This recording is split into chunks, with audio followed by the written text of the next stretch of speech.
सहनशील इतना होना चाहिए, आंतरिक विकारों का पूर्ण रूप से सहन करने का स्वभाव बना लेना चाहिए। आंतरिक विकार,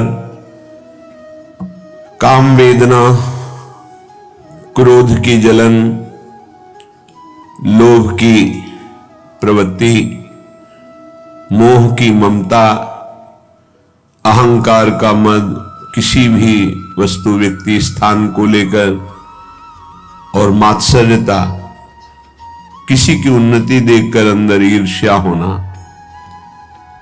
इनको सह जाए। ऐसा नहीं कि उपासक के हृदय में ये स्फुरित ही नहीं होते, ये तो सिद्धों के हृदय में स्फुरित नहीं होते, लेकिन साधक के हृदय में स्फुरित होते हैं, पर वो इनको सहता है, इनके अनुसार कोई चेष्टा नहीं करता।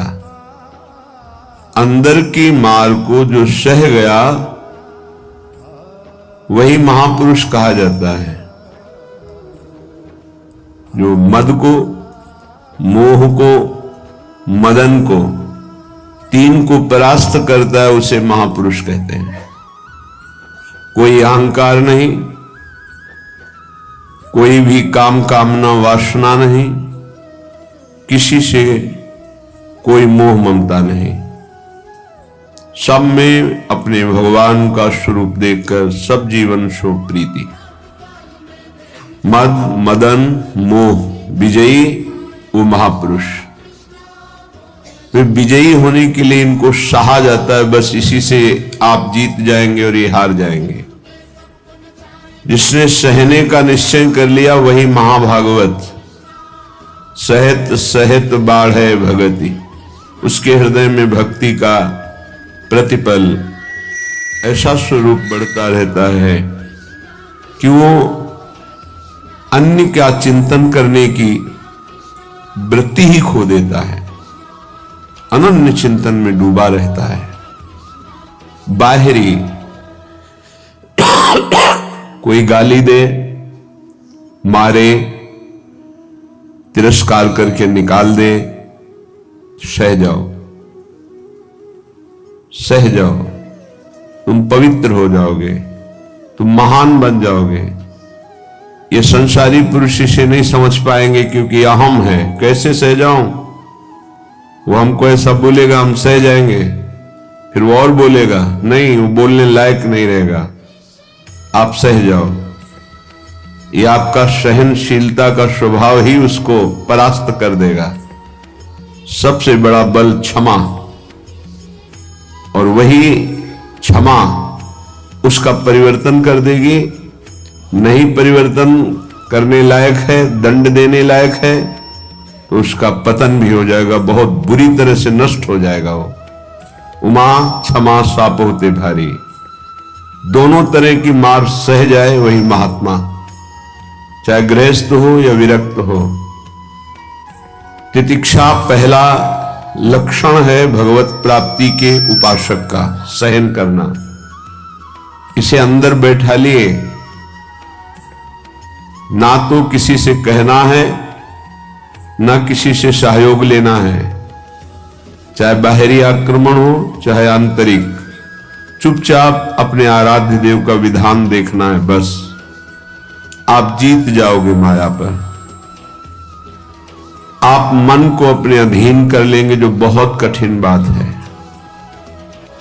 श्रीपाद प्रबोधानंद जी महाराज करुणा करके कह रहे हैं, अय उपासक, चांडाल स्वखरादिवद यदि जनाः कुर्वन्ति सर्वे तिरस्कारम दुर्विषहंच तेन नहि मे खेदस्तनीयानपि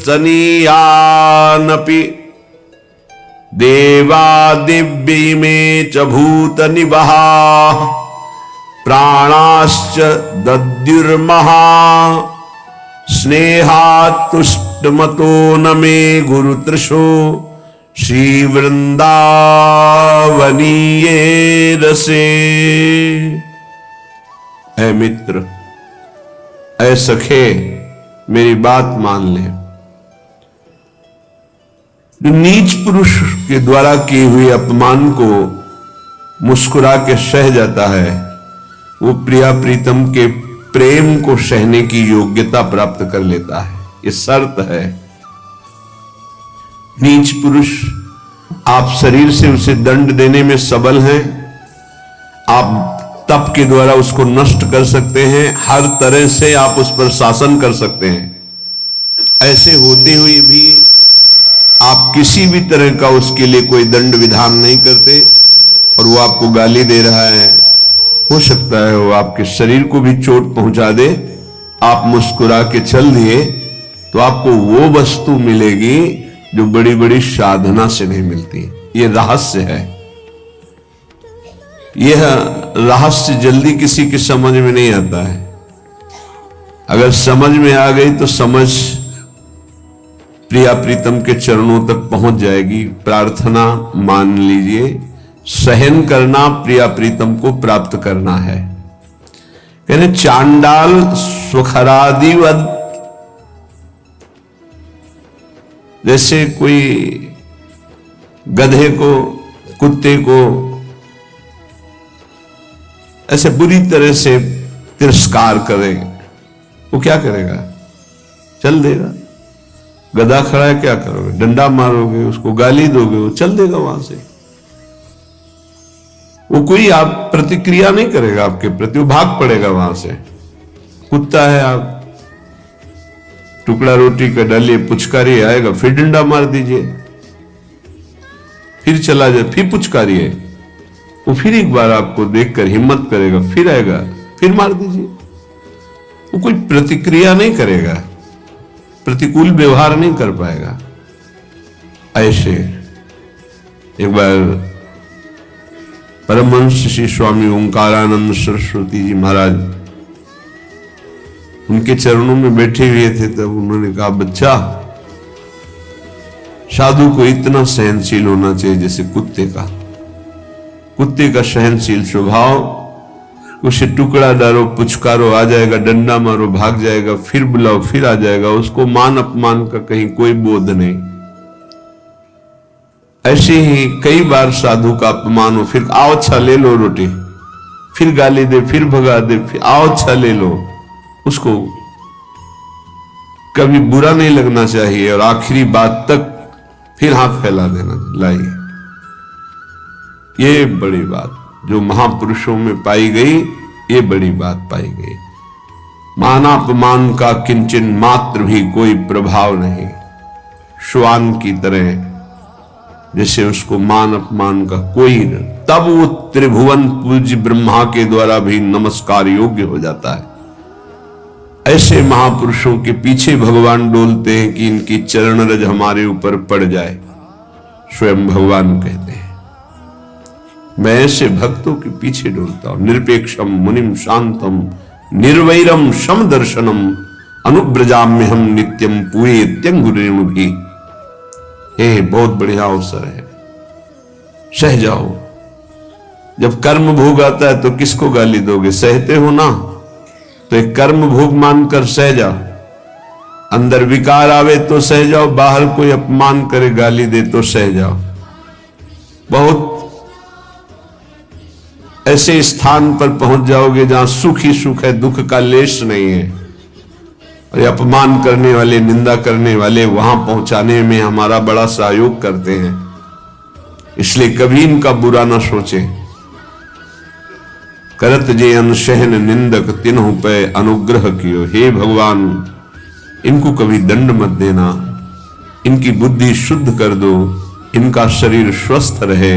नाथ, ये तो यंत्र मात्र हैं आपके मंगल विधान कराने में, हम इनको बिल्कुल दोषी नहीं मानते।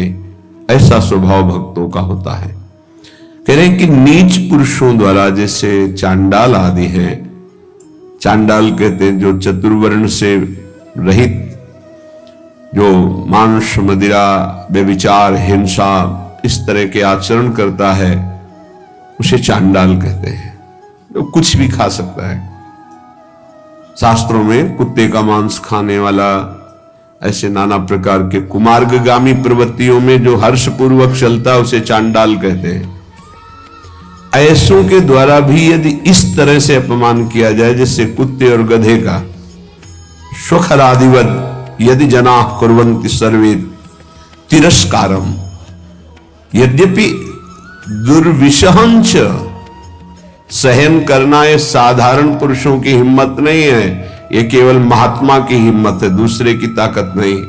महात्मा किसी वेश का यहां संबोधन नहीं है, यहां गुणों का संबोधन है। वो गृहस्थ भी हो सकता है, वो स्त्री भी हो सकता है, वो पुरुष भी हो सकता है, बालक भी हो सकता है, जवान भी हो सकता है। ये बात धैर्यपूर्वक समझनी है। भगवान कृपा करते हैं, ऐसा अवसर देते हैं कि हमारा अपमान होता है।